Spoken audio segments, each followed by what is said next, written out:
kati wanagamba nti omwoyo gwe guleeta obuki obulamu. Yensonga lwaki olaba ejjembe lisobola okutuga kubanga nagwo omuki mwoyo. Yesu omulungi yeebazibwe. Yensonga lwaki olaba omusama gusobola okutuga kubanga nagwo omuki tegukutuga mu buliwo ne gusobola okutuga mu butaliiwo.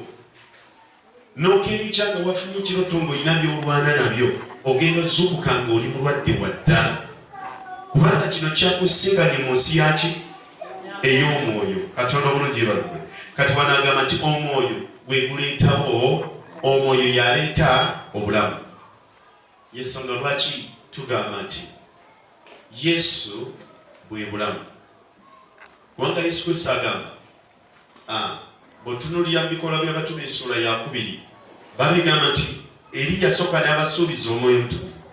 Babigamba mu bikolwa by'abatume 2 ab'omwoyo omutukuvu n'akadde baali bakola ki? Gye baali